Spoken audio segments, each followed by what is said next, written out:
আসসালামু আলাইকুম। আজকের ভিডিওতে আমরা আলোচনা করতেছি সামনে যে বাংলাদেশের মেয়েরা এশিয়ান কাপে খেলতে যাবে, সেখানে যে গ্রুপ ড্র হইলো, সেখানে বাংলাদেশ যে গ্রুপটাতে পড়ছে সেটা কেমন হলো, আর সেখানে কিরকম রেজাল্ট করলে বাংলাদেশ অ্যাকচুয়ালি সহজে কোয়ালিফাই করতে পারে সেটা নিয়ে। আমরা জানি বাংলাদেশ যদি একটা ম্যাচ ড্র করে আর ভাগ্য যদি সহায় হয় তাহলেও কিন্তু বাংলাদেশ নেক্সট রাউন্ডে যেতে পারে, কিন্তু এটার সম্ভাবনা একদম নাই বললেই চলে রিয়েলিস্টিক্যালি। আর একটা সম্ভাবনা আছে, সেটা যেটা সবাই বলতেছে যে একটা ম্যাচ ড্র আর একটা ম্যাচ জয়, অর্থাৎ 4 পয়েন্ট। এটাও কিন্তু একদিক থেকে চিন্তা করলে একটু ডিফিকাল্ট, বাট এটা যদি হয়ে যায় তাহলে বাংলাদেশ যে নেক্সট রাউন্ডে যাবে, এখানে আমার মনে হয় 90% অথবা 99% নিশ্চিত 4 পয়েন্ট নিতে পারলে বাংলাদেশ নেক্সট রাউন্ডে যাবে ধরে নেওয়া যায়। কিন্তু এখন কথা হচ্ছে বাংলাদেশ কি শুধুমাত্র একটা ম্যাচ জিতে নেক্সট রাউন্ডে যেতে পারে কিনা, সেটা নিয়ে আজকের আলোচনা। অর্থাৎ শুধুমাত্র উজবেকিস্তানকে হারিয়ে কিভাবে বাংলাদেশ নেক্সট রাউন্ডে যেতে পারে, এটার সম্ভাবনাগুলো কি কি, সেটা কিভাবে সম্ভব, সেটার কথা আজকে আলোচনা করব। যে যাই বলুক, আমরা জানি যে চায়না আর উত্তর কোরিয়া কিন্তু বাংলাদেশের তুলনায় অনেক বেশি শক্তিশালী দল, আর এদেরকে হারানো বা এদের সাথে ড্র করাটা অনেক বিশাল একটা ব্যাপার। তো সেজন্য আমরা ওই যে সম্ভাবনাটা আছে যে ওদের সাথে ড্র করলে নেক্সট রাউন্ডে যাওয়া সম্ভব,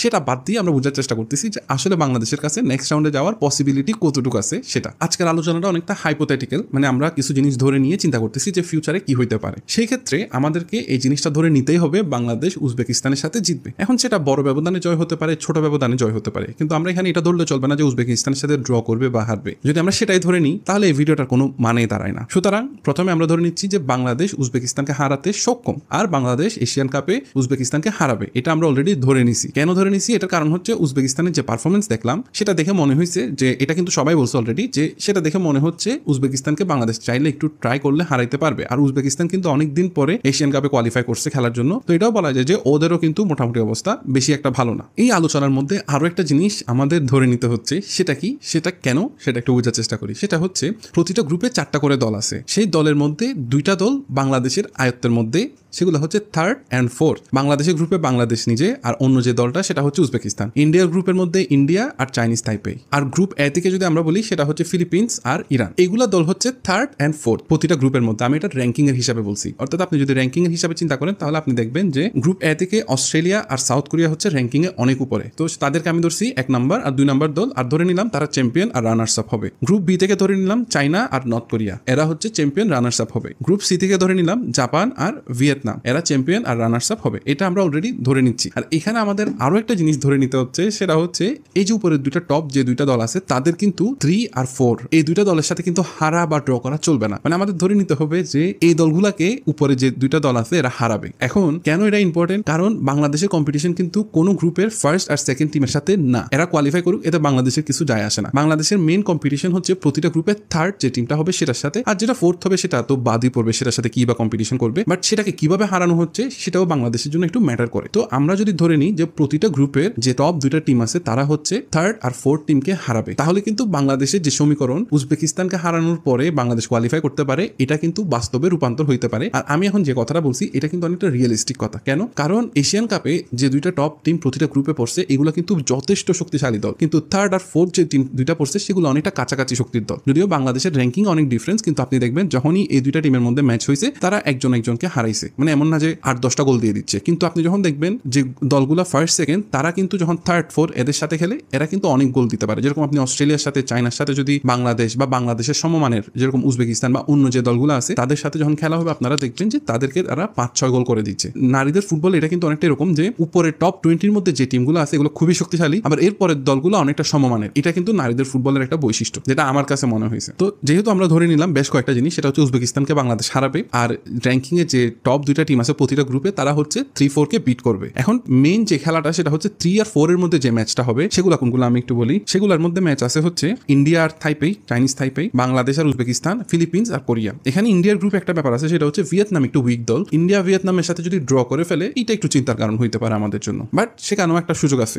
এখন আমরা যে জিনিসটার জন্য লড়াই করতেছি সেটা হচ্ছে গ্রুপের 3rd স্পট। যেহেতু 3টা গ্রুপের মধ্যে 2টা 3rd স্পট যারা পাবে তারা কোয়ালিফাই করবে, একটা বাদ পড়ে যাবে। তো আমাদের চেষ্টা করতে হবে গ্রুপে 3rd হওয়া, আর গোল ডিফারেন্সের ক্ষেত্রে এমন একটা পজিশনে থাকা সেটা যাতে সবচেয়ে খারাপ না হয়, সেকেন্ড বেস্ট অথবা বেস্ট এটা যাতে হয়। এবার আসি মূল আলোচনায়। যেহেতু আমরা এখন সবকিছু ধরে ফেলছি, কোরিয়া আর চায়না অনেক স্ট্রং টিম, এগুলোর সাথে বাংলাদেশ জিতবে না এটা জানা কথা, কিন্তু একটা জিনিস হওয়া সম্ভব, সেটা হচ্ছে যদি বাংলাদেশ খুব ভালো ডিফেন্স করে ড্র হওয়া সম্ভব। যদি ড্র হয়ে যায় বাংলাদেশ মোটামুটি নেক্সট রাউন্ডে চলে যাবে উজবেকিস্তানকে হারিয়ে, এটা মোটামুটি বলা যায়। আর ড্র করার ফলে বাংলাদেশের মোটিভেশন অনেক হাই থাকবে, সেটাও মোটামুটি আমরা ধরে নিতে পারি বা এটা জানা কথা। কিন্তু যদি ড্র করতে না পারে বাংলাদেশ, যদি সামান্য ব্যবধান ফর এক্সাম্পল 1 গোল অথবা 2 গোলের ব্যবধানে যদি হারে এই 2টা টিমের সাথে, তাহলেও কিন্তু আমি বলবো যে এটা বড় একটা অ্যাচিভমেন্ট, তাহলেও কিন্তু বাংলাদেশের নেক্সট রাউন্ডে যাওয়ার সম্ভাবনা যথেষ্ট পরিমাণ থাকবে। কারণ অন্য গ্রুপে যে জাপান আছে বা অন্যান্য দল যেরকম অস্ট্রেলিয়া আছে, এরা কিন্তু ইন্ডিয়া বা চাইনিজ টাইপে বা অন্য যে থার্ড আর ফোর্থ আছে ওদেরকে কিন্তু অনেক সময় 5-6 গোলও দিয়ে দিতে পারে। অনেক সময় যদি ওরকম হয় তাহলে কিন্তু বাংলাদেশ যদি 2-1 গোলের ব্যবধানে হারে তাহলে কিন্তু বাংলাদেশের একটা সুন্দর একটা অ্যাডভান্টেজ চলে আসবে। এখন আসি সবচেয়ে ইম্পর্টেন্ট যে ম্যাচটা, সেটা হচ্ছে ভিয়েতনামকে ইন্ডিয়া যাতে না হারাতে পারে বা ড্র করতে না পারে। কারণ ভিয়েতনাম যেহেতু একটু উইক দল, ইন্ডিয়া যদি কোনো রকমের ড্র করে ফেলে তাহলে ইন্ডিয়া কিন্তু একটা অ্যাডভান্টেজ অলরেডি পেয়ে যাবে। কারণ ইন্ডিয়া তখন পসিবিলিটি থাকবে ইন্ডিয়া 4 পয়েন্ট পাবে। কিন্তু আমি কোনোভাবেই চাচ্ছি না বাংলাদেশ যদি একটা ম্যাচ জিতে অন্যরা সেখানে 4 পয়েন্ট পাক। আমি চাচ্ছি তারাও বেশি হলে একটা ম্যাচে জিতুক। এখানে আরো একটা ইম্পর্টেন্ট পয়েন্ট, সেটা হচ্ছে অন্য গ্রুপের কথা বলতেছি। ধরেন ভিয়েতনামের সাথে ইন্ডিয়া হেরে গেল, এখন ইন্ডিয়ার হাতে আছে চাইনিজ তাইপে। ধরেন তাদেরকে ইন্ডিয়া হারালো বা চাইনিজ তাইপে ইন্ডিয়াকে হারালো, তাহলে ইন্ডিয়াও 3 পয়েন্ট পাবে, বাংলাদেশও 3 পয়েন্ট পাবে, অন্যদিকে ফিলিপিন্স বা ইরান ওরাও যদি একটা জিততে পারে 3 পয়েন্ট। সবচেয়ে মজার ব্যাপার যেটা, সেটা হচ্ছে ইরান আর ফিলিপিন্স বা ইন্ডিয়া আর চাইনিজ তাইপে এদের মধ্যে একটা ম্যাচ যদি ড্র হয়ে যায় তাহলে কিন্তু বাংলাদেশ অনেক বড় একটা অ্যাডভান্টেজ পেয়ে যাবে। মানে এটা কিন্তু বাংলাদেশকে এমন না যে বাংলাদেশের চায়না অথবা কোরিয়ার সাথে ম্যাচ ড্র করতে বলতেছি, আমি জাস্ট বলতেছি বাইলা ইন্ডিয়া আর চাইনিজ তাইপে অথবা ফিলিপিন্স আর ইরান, মানে অন্য যে দুইটা গ্রুপ আছে ওখানের মধ্যে থার্ড আর ফোর্থ যে র্যাঙ্কিং এর যে হিসাব বললাম, ওখানে যে দুইটা টিম আছে ওরা যদি বাই এনি চান্স ড্র করে ফেলে তাহলে ওরা একটা পয়েন্ট পাবে। সেখানে বাংলাদেশ উজবেকিস্তানকে হারিয়ে 3 পয়েন্ট পেয়ে বসে থাকবে, ইজিলি কোয়ালিফাই করে ফেলবে। যারা ড্র করবে ওরাই মূলত মারাটা খাবে। এবার আসি একটু ক্রিটিক্যাল আলোচনায়। ধরলাম যে প্রতিটা গ্রুপের মধ্যে যারা মেইন দুইটা টিম আছে তারা হচ্ছে মোটামুটি ভালো পয়েন্ট নিল, 7 পয়েন্ট 9 পয়েন্ট করে নিয়ে নিল ফর এক্সাম্পল, তারা হচ্ছে নিচের 3 আর 4 কে হারাই দিল। এখন আসেন 3 নাম্বার যে টিমটা হচ্ছে তারা হচ্ছে 3 পয়েন্ট করে পাইলো। এখন বাংলাদেশকে যে কাজটা করতে হবে একদম সিম্পল, যত বেশি পারা যায় গোল কম হজম করা, অর্থাৎ ডিফেন্সে সলিড হওয়া। যদি চায়না আর কোরিয়াকে যদি কোনো রকমে অল্প ব্যবধানে চায়না আর কোরিয়া থেকে হারে তাহলে কিন্তু মোটামুটি বাংলাদেশের নেক্সট রাউন্ডে যাওয়ার সম্ভাবনা অনেকটুকুই বেড়ে যাবে। এখন সেটা কেমনে করতে হবে সেটা পিটার বাটলার ভালো জানে। এখানে আরো একটা কথা চলে আসে, যেই কয়জন প্লেয়ারকে পিটার বাটলার মোটামুটি দল থেকে বাদ দিয়ে দিচ্ছে ওখানে খুব সম্ভবত একজন ভালো ডিফেন্ডার আছে, আমি অত ডিটেলসে জানি না। যদি থেকে থাকে তাহলে ওই প্লেয়ারকে অ্যাকচুয়ালি এশিয়ান কাপে খেলানো উচিত বলে আমি মনে করি, কারণ যথেষ্ট পরিমাণ শাস্তি হয়ে গেছে। আর ওই প্লেয়ারও যদি নম্রভদ্রভাবে যে এসে রিকোয়েস্ট করে যে আমরা খেলতে চাই, দেশের জন্য কিছু করতে চাই, ডিফেন্সিভ প্লেয়ার হলে তাকে নিয়ে নেওয়া উচিত। কারণ বাংলাদেশের চায়না আর কোরিয়াকে যদি আটকাইতে চাই, নর্থ কোরিয়াকে, তাহলে কিন্তু একদম মারাত্মক লেভেলের ডিফেন্স করতে হবে, যেটাকে বলে পার্ক দা বাস বা এই টাইপের ডিফেন্স কিন্তু করতে হবে। মানে একেবারে সব ডিফেন্সিভ, মানে অ্যাটাকের দরকার নাই, মানে অ্যাটাক হলে শুধু কাউন্টার অ্যাটাক আর কিছু না, বাদ বাকি পুরো গেমটা কিন্তু ডিফেন্সিভলি যদি বাংলাদেশ ট্রাই করে একটা ম্যাচ যদি কোনো রকমের ড্র বা কোনো রকমে গোল কম হজম করতে পারে তাহলে কিন্তু বাংলাদেশের কোয়ালিফাই করার চান্স অনেক বেড়ে যাবে। তার মানে নেক্সট রাউন্ডে যাওয়ার জন্য বাংলাদেশের অ্যাটাকের চেয়েও বেশি ডিফেন্সটা দরকার। আর অ্যাটাক যে ম্যাচে দরকার সেটা হচ্ছে উজবেকিস্তানকে যত বেশি গোল দিতে পারবে বাংলাদেশ তত বেশি এগিয়ে যাবে, অথবা চীন আর কোরিয়ার সাথে যত কম গোল খাবে তত বেশি ভালো। এখানে আমি আপনাদেরকে একটা সুসংবাদ দিয়ে রাখি, সেটা হচ্ছে এখানে মূলত 4টা পট ছিল, রাইট?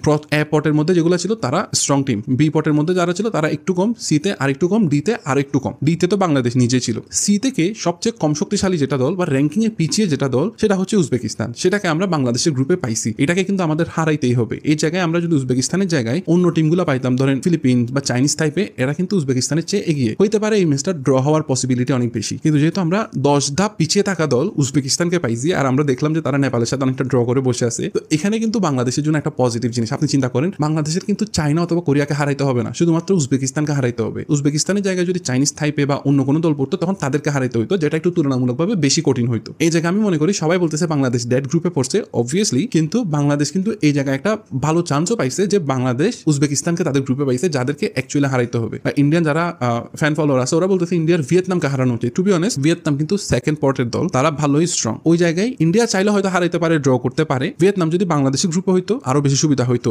রাদার দেন চায়না অথবা নর্থ কোরিয়ার জায়গায়। কিন্তু ভিয়েতনামকে হারানোটা একটু ডিফিকাল্ট হবে, কারণ ভিয়েতনামও কিন্তু ভালো দল, যদিও পট বি এর মধ্যে ভিয়েতনাম উইক, কিন্তু তার মানে এই না যে ভিয়েতনাম কিন্তু বাংলাদেশ অথবা ইন্ডিয়ার চেয়ে উইক। ইন্ডিয়া যদি কোনোভাবেই ভিয়েতনামের সাথে ড্র বা জয় নিয়ে ফেলতে পারে বা চাইনিজ টাইপে যদি ড্র বা জয় নিয়ে ফেলতে পারে, ওই গ্রুপ থেকে ধরলাম যে তারা কোয়ালিফাই করে গেল, ধরেন 4 পয়েন্ট পেয়ে গেল বা 6 পয়েন্ট পেয়ে গেল, কিছু একটা পেয়ে গেল ফর এক্সাম্পল, তো তারা থার্ড যে তিনটা হবে তাদের মধ্যে বেস্ট টিম হিসেবে কোয়ালিফাই করে গেল। এখন বাংলাদেশের প্রতিপক্ষ হবে ইরান, ফিলিপিন্স, আর এদিকে বাংলাদেশ যদি একটা ম্যাচ জিতে তখন বাংলাদেশ থাকবে থার্ড পজিশনে, আর ওদিকে ইরান আর ফিলিপিন্স গ্রুপ সি থেকে। এখন গ্রুপ সি এর মধ্যে ওদের সাথে যদি একটা ম্যাচ ড্র হয়ে যায় বাংলাদেশ ইজিলি কোয়ালিফাই করবে, আর যদি ড্র না হয় তারাও যদি জিতে বসে থাকে। এখন বাংলাদেশ কিরকম ডিফেন্সিভ কাজ করলো, কিরকম ইয়েলো কার্ড বা অন্যান্য যে ডিসিপ্লিনারি ইস্যুগুলো আছে সেগুলো কেমন করলো, সেটার উপর ডিপেন্ড করবে বাংলাদেশ নেক্সট রাউন্ডে যাবে কিনা। তার মানে উজবেকিস্তানকে শুধুমাত্র হারানোর ফলেও কিন্তু বাংলাদেশের সামনে বিশাল একটা সম্ভাবনা আছে। এমন না যে চায়নার কোরিয়াকে হারাইতে হবে বা তাদের সাথে ড্র করতে হবে, বাট তাদের সাথে যদি বাংলাদেশ বা পিটার বাটলার যদি কোনো একটা প্ল্যানিং করে বাংলাদেশের মেয়েরা যদি অনেক স্ট্রং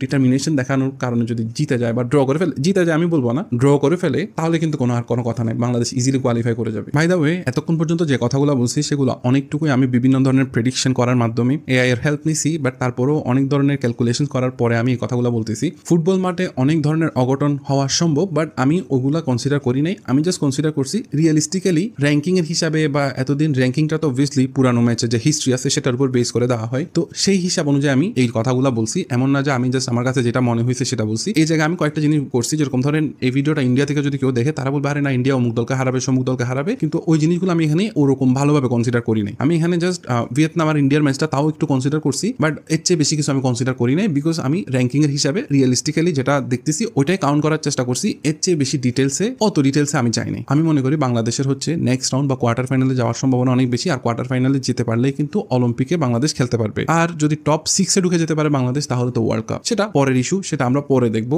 লাক ফেভার করলে সেটাও কিন্তু হওয়া সম্ভব, ইম্পসিবল কিছু না। কারণ আমি যেটা সবসময় বলি, মেয়েদের ফুটবলে কিন্তু টপ 20 যে টিমগুলো আছে ওগুলো অনেক ডিফিকাল্ট, কিন্তু এর বাইরে কিন্তু যে টিমগুলো আছে ওগুলো অনেকটা সমশক্তির টিম বলা যায়। তো ওই জায়গায় বাংলাদেশের একটা হিউজ অ্যাডভান্টেজ আছে। আর আরো একটা জিনিস বলতে চাই, সেটা হচ্ছে বাংলাদেশ শুধুমাত্র নিজেরা প্র্যাকটিস করাচ্ছে। আমি মনে করি বাংলাদেশের দুই একটা শক্তিশালী টিমের সাথে ফুটবল ম্যাচ খেলা উচিত। বাংলাদেশ যেহেতু ভালো রেজাল্ট করছে, সবাই যেহেতু বাংলাদেশকে অ্যাপ্রিশিয়েট করতেছে, হয়তো বাংলাদেশ যদি দুই একটা টিমের সাথে অ্যাপ্রোচ করে তারা বাংলাদেশের সাথে খেলতে আগ্রহী হবে। এরকম কয়েকটা strong team, for example Vietnam বা এই টাইপের যে টিমগুলো আছে, এগুলোর সাথে যদি বাংলাদেশ দুই একটা ম্যাচ খেলতে পারে, যারা বাংলাদেশের সাথে র্যাঙ্কিং এ এগিয়ে আছে, অবভিয়াসলি কোরিয়া চায়নার মতো টিমগুলোর সাথে খেলা সম্ভব কিনা আমি জানি না, যদি সম্ভব হয় সেটাও ভালো। কিভাবে হার এড়ানো যায় সেটা বাংলাদেশ রিয়েলিটিতে টেস্ট করে দেখতে পারবে। সেরকম স্ট্রং টিমের সাথে হইলেও ভালো, অথবা ভিয়েতনাম কোয়ালিটির যে টিমগুলো আছে সেগুলো হইলেও অনেক ভালো হয়, কারণ সেগুলোর সাথে বাংলাদেশ অ্যাটাকও প্র্যাকটিস করতে পারবে। আর যদি কোনো একটা স্ট্রং টিমের সাথে খেলা যায়, বাংলাদেশ সেখানে ডিফেন্সিভলি কিভাবে সলিড থাকা যায় সেটা প্র্যাকটিস করতে পারে। বাংলাদেশ যদি ঠিকঠাক মতো প্ল্যানিং করতে পারে, আই বিলিভ যে বাংলাদেশ সামনে অলিম্পিক অথবা ওয়ার্ল্ড কাপে যাবে ইনশাআল্লাহ। তারা বাই বাই।